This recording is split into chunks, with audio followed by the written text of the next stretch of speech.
Magandang araw sa inyong lahat mga kababayan. Sanda ko man kayo ng Pilipinas naroroon, Luzon, Visayas at Mindanao.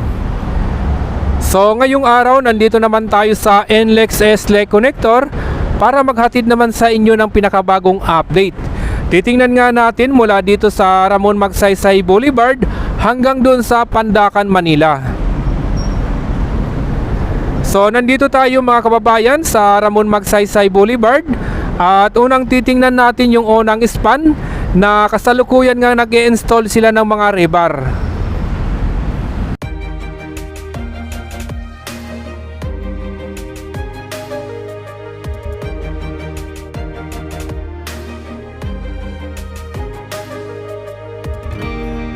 I was down like I've never been down.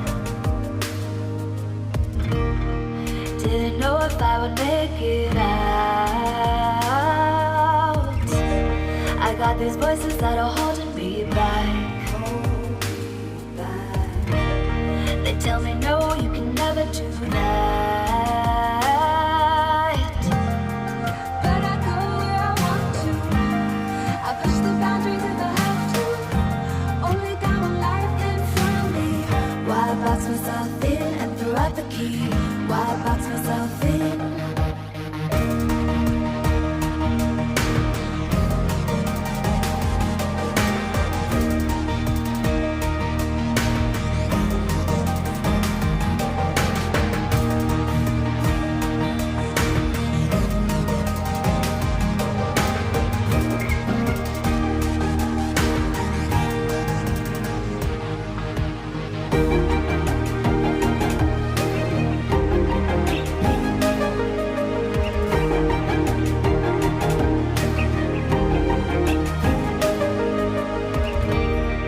I was scared and I wanted to hide.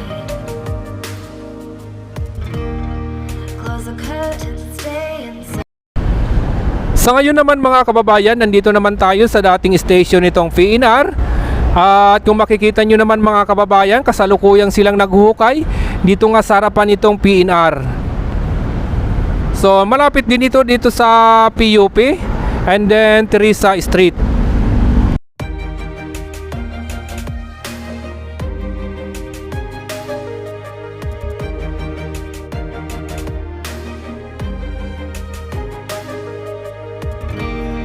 I was down like I've never been down.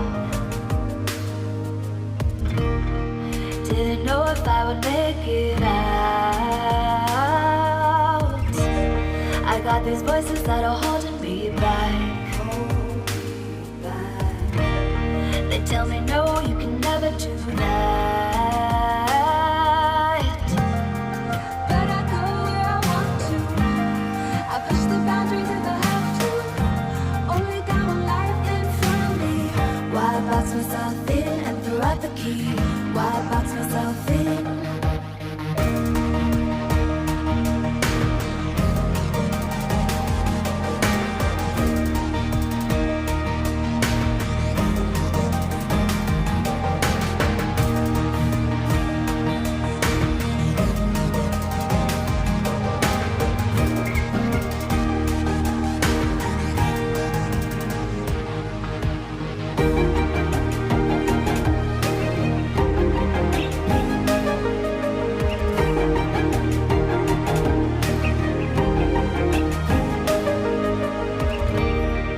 I was scared and I wanted to hide. Close the curtains, stay inside. But there's a thunder running through my veins. Now I'm on the freeway cutting lanes. But I go where I want to. I push the boundaries if I have to. Only got one life in front of me. Why box myself in and throw out the key? Why box myself in? I don't wanna find myself. Don't wanna be confined. Sa ngayon naman mga kababayan, nandito na nga tayo sa Paco Santa Mesa Road. Titingnan natin yung kasalukuyang sitwasyon dito. So dito mga kababayan, Bali one way na lang yung mga sasakyan dito dahil sa mga ginagawang mga construction dito na kasalukuyan na ngang naghuhukay sila dito sa gitna nitong kalsada.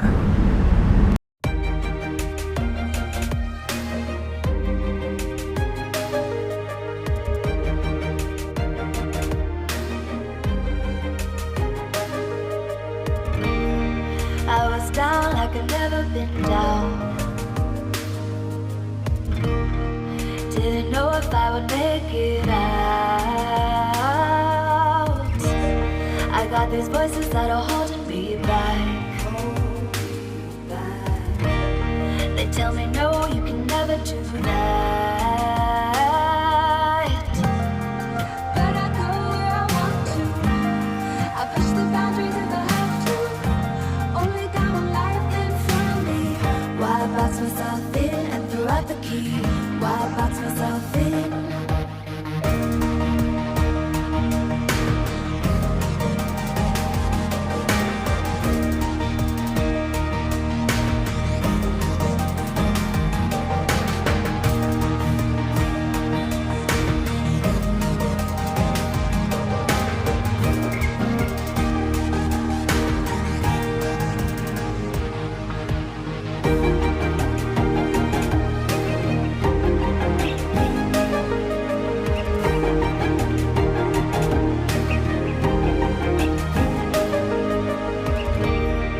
I was scared and I wanted to hide. Close the curtains, stay inside. But there's a thunder running through my veins. Sa ngayon naman mga kababayan, nandito naman tayo sa Coping Beam na nung isang araw nga naglalagay pa lang sila ng forma pero sa ngayon ay nabuhusan na nila. So dito pa rin yan sa kabaan nitong Paco Santa Mesa Road. At paglampas nyo naman dito mga kababayan sa nabuhusan na nilang Coping Beam ay nagtatayo na naman sila ng scaffolding. Bali ito naman siguro yung susunod nilang gagawin. Ito na yung nakaharap sa Ilog Pasig or patungo na ng Pandacan, Manila. So ayun mga kababayan, maraming salamat po sa inyong lahat. At lalong lalo na sa mga kababayan natin na tuloy-tuloy na sumusuporta sa ating YouTube channel.